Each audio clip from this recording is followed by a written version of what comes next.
Benoît Dutrisac. Loïc Tassé est avec nous. Loïc, bonjour. Bonjour, Benoît. Sommet de l'OTAN en Suède, toi.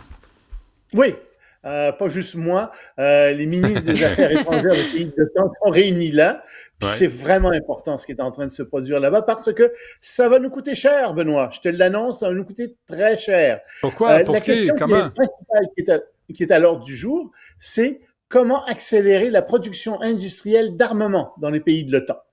Et c'est Marco Rubio, donc, qui demande ça à travers cette réunion-là. Parce que, on le sait, les États-Unis ont largement puisé dans leurs réserves pour la guerre en Iran, beaucoup plus que ce qu'ils n'auraient voulu faire. Et puis, parce que l'armement est de plus en plus coûteux et demande des temps de fabrication de plus en plus considérables. Par exemple, sais-tu combien ça prend de temps de fabriquer un missile Patriot? 2 ans. 2 ans. Ouais. Ah, mon Dieu, c'est long. C'est très long. Oui. C'est de l'artisanat, ils font ça à la main, quoi. Oui, ils font ça à la main. Puis c'est vérifié, puis revérifié, puis contre-vérifié. Ça a des taux de précision de 99%. Oui, c'est long à faire, ça coûte très cher. Mais c'est ça le problème, c'est que les États-Unis en produisent environ 600 par année. C'est pas assez dans le contexte actuel. Merci aux dictateurs comme Poutine. Merci à l'Iran avec son programme d'armement atomique. Merci à Xi Jinping. Donc, les pays de l'OTAN sont obligés de s'armer davantage et on veut monter à 2000 missiles par an. Et les États-Unis voudraient probablement produire des missiles patriotes en Europe, tu vois, pour avoir un stock plus large. Mais le fond du problème, d'accord, militairement, on n'a peut-être pas le choix dans le contexte actuel, mais ça va nous coûter cher. Parce que va bien falloir les payer, ces nouveaux armements-là. Ça va coûter cher en taxes, en impôts, en dettes. Il y a des programmes sociaux qu'on va être obligés de couper ou de rationaliser pour prendre un langage plus délicat. Ça va avoir des impacts sur le tissu industriel. On va investir massivement dans l'armement. Mais tu sais, ça rapporte. C'est pas mauvais en soi. Mais il y a peut-être d'autres endroits où on préférerait investir. Alors, c'est ça qui est tracé pour les années à venir.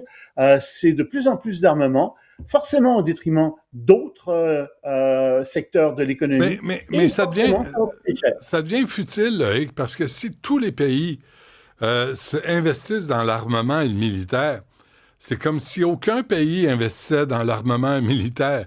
C'est comme si tout le monde s'égalise dans les investissements. Puis finalement, c'est une course vers nulle part, là. Oui, c'est une course à l'armement. Puis on l'a déjà vu dans le domaine nucléaire. Tu sais, il fut une époque où il y avait de part et d'autre, en Union soviétique et aux États-Unis, 60 000 ogives nucléaires. Puis à un moment donné, ils se sont rendus compte que il y avait de quoi détruire plusieurs fois la planète entière. Ils se sont dit, peut-être pas nécessaire de la détruire 200 fois, peut-être que juste la détruire 10 fois, ce serait suffisant. Et donc, on a baissé les stocks, on a signé des traités. Mais malheureusement, avant qu'on arrive à ce point-là, oui, il va falloir que les gens s'arment puis qu'ils se disent, puis comme on se rend compte que ça sert peut-être plus à grand-chose. Mais en ce moment, on est dans la course à l'armement. Bon, et l'Iran aussi. Oui. Puis ça, comme tu dis, ça sert pas à grand-chose, mais en ce moment, ça sert à quelque chose avec l'Iran. Tu sais, Donald Trump se vantait d'avoir pratiquement détruit toute la base industrielle militaire de l'Iran. Ça prendrait des années à reconstruire, etc. Hier, ou plutôt mardi, devant le Congrès, il y a un amiral qui est allé dire que oui, tout était détruit, ça leur prendrait des années. 90% des capacités industrielles de l'Iran détruites. Oups! À la une sur CNN ce matin, des services de renseignement américains qui disent non, les capacités d'attaque de drones pourraient revenir à 100% d'ici 6 mois en Iran. Puis peut-être aussi que pour le reste, ça c'est pas des années que ça va leur prendre pour reconstruire leur capacité militaire, juste quelques mois.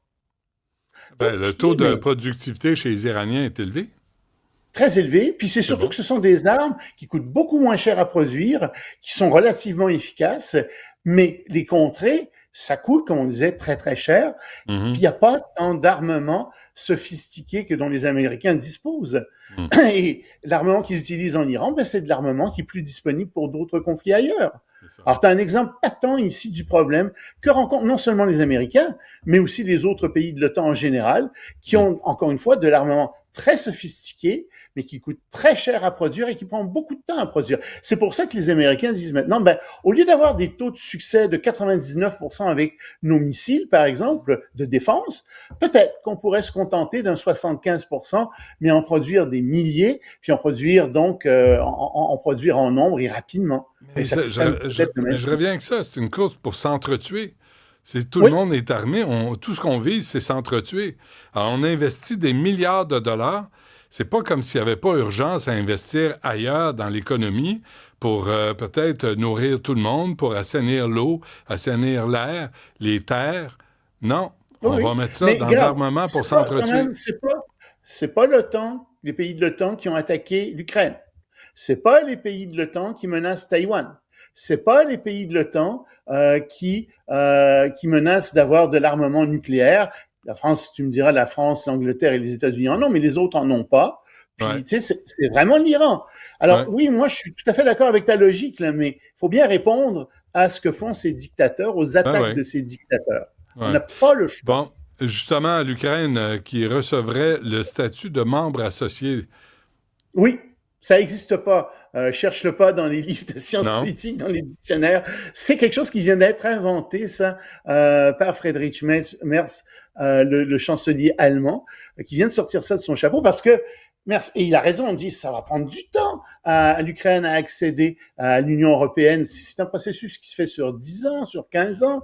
Puis l'Ukraine est en guerre, c'est difficile. Tu sais, il faut harmoniser les réglementations, entre autres choses. C'est très long à faire. Alors, il dit, j'ai une idée. Incluons l'Ukraine comme membre associé. Et ça voudrait dire que, par exemple, il y aurait des députés ukrainiens qui seraient élus au Parlement européen, mais ils n'auraient pas le droit de vote. Il y aurait une participation de l'Ukraine à certaines réunions du Conseil de l'Europe, toujours sans droit de vote. Il y aurait la création d'un poste de commissaire associé, mais sans portefeuille, etc. Donc, ça permettrait... Donc, c'est symbolique. C'est plus que symbolique parce que il y aurait des Ukrainiens qui seraient au sein même de l'Union européenne dans les instances et donc ils apprendraient mieux comment ça fonctionne. Ils pourraient influencer beaucoup plus les pays de l'Union européenne et ils pourraient comprendre encore mieux ce qu'il faudra faire pour que l'Ukraine rentre dans l'Union européenne. Donc, c'est plus que symbolique. Mais Zelensky, évidemment, n'est pas très content de ça parce que lui se demande si c'est pas une façon de retarder ad vitam aeternam l'entrée de l'Ukraine dans l'Union européenne. Donc, il n'est pas trop chaud pour ça. Mais je pense que c'est pas une mauvaise idée en soi et que ça pourrait accélérer, en fait, l'entrée de l'Ukraine dans l'Union européenne à terme. Il faut qu'on s'arrête là-dessus, là, et il me reste peu de temps. On se reparle de Samsung demain. On va commencer avec ça. Promis, jury craché. Loïc Tassé, merci. Salut. Salut, à demain.